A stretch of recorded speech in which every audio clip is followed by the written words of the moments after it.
नमस्कार। आज हम बैंगलोर में हुई एक बहुत ही दुखद घटना पर बात कर रहे हैं। एम चिन्नास्वामी स्टेडियम के बाहर 4 जून को जो भगदड़ हुई थी। जी, आरसीबी की आईपीएल जीत के जश्न के दौरान। हाँ, जिसमें 11 लोगों की मौत हो गई और 50 से ज्यादा लोग घायल हुए। हमारे पास कर्नाटक सरकार की एक जांच रिपोर्ट है, तो आज हम इसी पर गहराई से बात करेंगे कि रिपोर्ट क्या कहती है। बिल्कुल, देखते हैं कि जिम्मेदार कौन है और चूक कहाँ हुई। तो रिपोर्ट का जो सबसे मुख्य निष्कर्ष है वो ये कि कर्नाटक सरकार ने सीधे रॉयल चैलेंजर्स बैंगलोर यानी आरसीबी मैनेजमेंट, उनके इवेंट पार्टनर डीएनए नेटवर्क्स और कर्नाटक राज्य क्रिकेट एसोसिएशन केएससीए को जिम्मेदार ठहराया है। यानी आयोजकों पर ही सवाल उठाया गया है। जी, रिपोर्ट में साफ कहा गया है कि ये जो पूरा कार्यक्रम था ये बिना जरूरी मंजूरी के ही आयोजित किया गया। अच्छा। हाँ, मतलब 3 जून को जीत हुई, परेड का प्लान बना लिया, लेकिन पुलिस ने इसे मंजूरी नहीं दी। कहा कि जानकारी अधूरी है, समय बहुत कम है।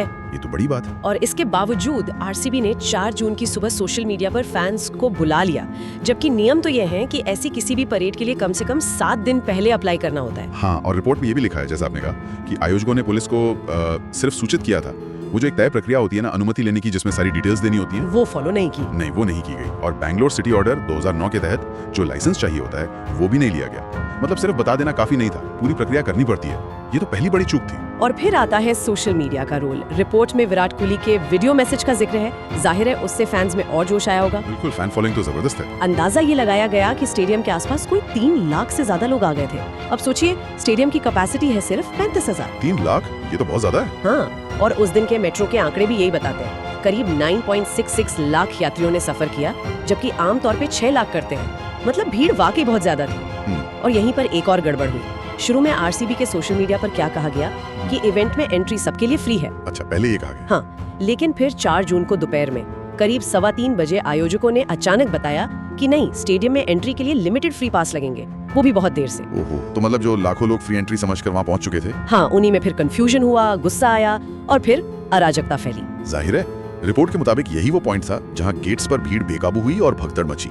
ये तो मतलब कम्युनिकेशन का बहुत बड़ा फेलियर था। बिल्कुल, लाखों लोग जो इतने उत्साहित होकर आए थे, उनके साथ तो ये उनकी भावनाओं और सुरक्षा दोनों से खिलवाड़ हुआ एक तरह से। रिपोर्ट ये भी कह रही है कि भीड़ नियंत्रण की जो जिम्मेदारी थी वो पुलिस पर बिल्कुल आखिरी मौके पर डाली गई, इवेंट से बस कुछ घंटे पहले। तो पुलिस के पास भी तैयारी का वक्त नहीं था। बिल्कुल, नतीजा ये हुआ कि कई गेट्स पर, खासकर गेट नंबर 1, 2 और 21 पर सुरक्षा व्यवस्था बिल्कुल चरमरा गई। और बात यहीं खत्म नहीं होती। सरकार अब उन पुलिस अधिकारियों के सस्पेंशन रद्द करने के आदेश को भी चुनौती दे रही है, जिन्होंने वक्त पर मतलब निवारक कार्रवाई नहीं की, जैसे धारा 144 लगाना वगैरह। अच्छा, यानी अधिकारियों पर भी सवाल है कि उन्होंने प्रोएक्टिवली एक्शन क्यों नहीं लिया। जी, तो अगर पूरी रिपोर्ट को देखें तो सार यही निकलता है कि एक तो प्लानिंग की कमी थी, पुलिस की चेतावनियों को अनदेखा किया गया, और सबसे बढ़कर आयोजकों की तरफ से कम्युनिकेशन में बहुत बड़ी चूक हुई। इन सब ने मिलकर ही उस दुखद घटना को जन्म दिया। ऐसा लगता है हर लेवल पर लापरवाही हुई। बिल्कुल। फिलहाल सीआईडी की जांच भी चल रही है और सुना है कि वो फाइनल स्टेज में है। आरसीबी और डीएनए नेटवर्क्स के जो सीनियर अधिकारी हैं, उनके बयान दर्ज हो चुके हैं। अच्छा, तो क्या कोई अंदाजा है कि फाइनल फैसला कब तक आएगा? नहीं, अभी तक कोई ऐसी समय सीमा तो नहीं बताई गई है। जांच पूरी होने के बाद ही कुछ कहा जा सकेगा। तो इस पूरी रिपोर्ट और घटना से एक बड़ा सवाल जरूर दिमाग में आता है। क्या?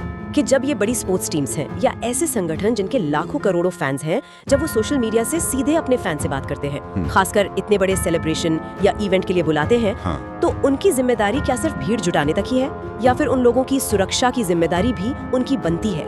इस पर सोचने की जरूरत है। बहुत जरूरी सवाल है। सोशल मीडिया की पहुंच और उसके असर को देखते हुए जिम्मेदारी तो बढ़ जाती है। सिर्फ बुलाना काफी नहीं, सुरक्षित आयोजन सुनिश्चित करना भी उतना ही अहम है।